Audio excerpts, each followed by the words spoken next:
फिरोजाबाद में शिवशंकर दुबे एडवोकेट की दिन दहाड़े गोली मारकर हत्या के मामले को bar council of Uttar Pradesh ने गंभीरता से लिया है। प्रतिनिधि के रूप में उपाध्यक्ष अंकित मिश्रा ने फिरोजाबाद बार में आकर घटना की विस्तृत जानकारी हासिल की और उन्होंने मृतक परिवार को उचित न्याय एवं पूर्ण सहयोग करने का आश्वासन दिया है।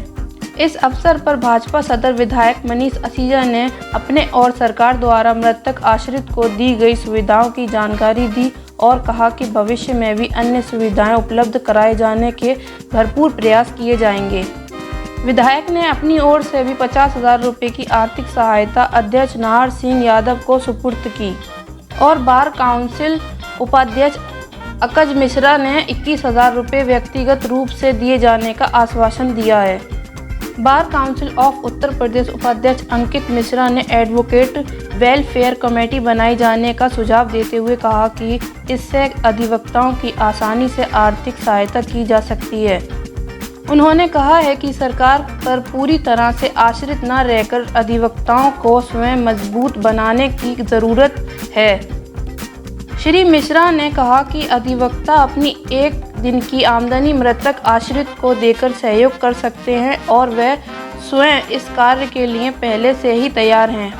बार अध्यक्ष नाहर सिंह यादव एवं महासचिव भारत यादव ने इस मामले में अब तक हुई समस्त कार्रवाई एवं शासन प्रशासन एवं सदर विधायक द्वारा किए गए कार्यों का विस्तार बताया है। देखिए, दुखद घटना हुई है। दुखद घटना में परिवार में आने के लिए किसी से पूछने की आवश्यकता नहीं है और मैं तो यहाँ पर मात्र संवेदना व्यक्त करने आया था और मैंने अपने मन की बात कही और जितनी बातें आप लोगों ने सुनी और मैंने सुनी, परिवार में मान और अपमान की कोई बात नहीं है। हर एक व्यक्ति की एक संवैधानिक व्यवस्था से मर्यादा है। जो भी मर्यादा है उसके लिए बार काउंसिल प्रयत्नशील है और करेगी और अपनी बात रखेगी और बार काउंसिल ऑफ इंडिया भी इस मैटर को भेजा जाएगा और यूपी बार काउंसिल से ही सारी संस्थाएं गवर्न हैं और हमारे अधिवक्तागण हमको चुनकर भेजते हैं। उनकी निंदा भी हमारे लिए मान का पात्र है, क्योंकि जो माला पहनाएगा वही तो चार बात सुनाएगा, अपने मन की बात कहेगा। इसमें कोई बुरा मानने की बात नहीं है।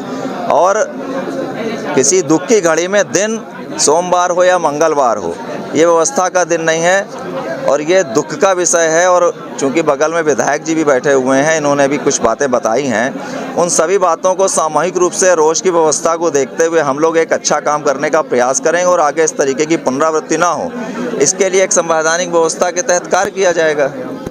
अधिवक्ताओं पर विभिन्न घटनाएं सामने आती रहती हैं अक्सर जी, इसके लिए बार काउंसिल किस तरह की पहल की? देखिए, अधिवक्ता भी एक समाज का हिस्सा है, व्यक्ति है, वो ये अपना काम कर रहा है, इसलिए वो अधिवक्ता है। घटनाएं तो जनपद में मैं समझता हूँ वही प्रायः एक ना एक दो दिन इस तरीके की हत्या या बड़ी दुर्घटनाएं होती रही हैं। चूँकि अधिवक्ता एक विशेष समाज का विशेष वर्ग है, व्यक्ति है, तो ये फोकस में चीज़ आती है। और अगर उसके प्रति घटना हुई है, चूँकि advocate protection bill already bar council of India में प्रपोज्ड है और ये हम लोग निश्चित रूप से प्रयास कर रहे हैं, क्योंकि बिल तो और एक्ट तो संसद में पास होना है। हम लोगों ने उसमें जितने अधिक से अधिक ग्राउंड्स हैं वो फुलफिल करके भेज दिए हैं। अब वो बार काउंसिल ऑफ इंडिया के हाउस से पास होकर पार्लियामेंट जाएगा, फर्दर वहाँ विषय बनेगा, एक्ट बनेगा, नहीं बनेगा, उसकी लड़ाई एक लंबी प्रक्रिया है। किसी भी कानून को बनने में एक लंबी प्रक्रिया है, वो हम लोग कर रहे हैं। अधिवक्ताओं के कल्याण के लिए किस तरह के कदम उठाएंगे? देखिए, अधिवक्ताओं के कल्याण के लिए जो 77 में एडवोकेट वेलफेयर एक्ट बना था, उस संबंध में सारी एक्ट के गवर्नेंस सारे कार बार काउंसिल करती है। और कभी कभी मैं ये नहीं कहूँगा कि उनको जानकारी नहीं है, लेकिन अभी मैंने एक उदाहरण के तौर पे बताया था कि जो भी बार काउंसिल के पास निजी फंड है, वो सिर्फ वही फंड है जो बार काउंसिल में एडवोकेट्स रजिस्ट्रेशन कराते हैं। आज जो 40 साल पहले जिसने रजिस्ट्रेशन कराया वो 200 रुपये में कराया, फिर बढ़ते आज 16,000 रुपये में 2 साल से हो रहा है। तो एक निश्चित फंड है,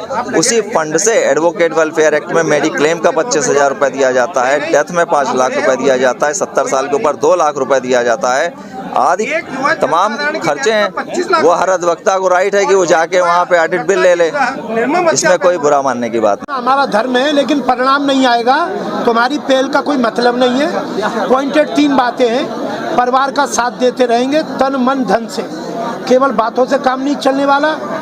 न्याय नहीं मिला तो केवल पैसे से काम नहीं चलने वाला।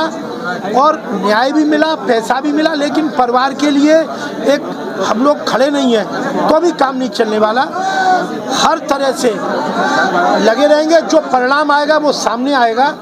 परिवार की संतुष्टि और बार का अनुमोदन कि अभी यहाँ जो कुछ हो रहा है ये रीजनेबल है, जब तक ये नहीं है तो हमारा कहना सुनना बेकार है। हम लगे रहेंगे, परिणाम जो सामने आते जाएंगे वो दिखेगा।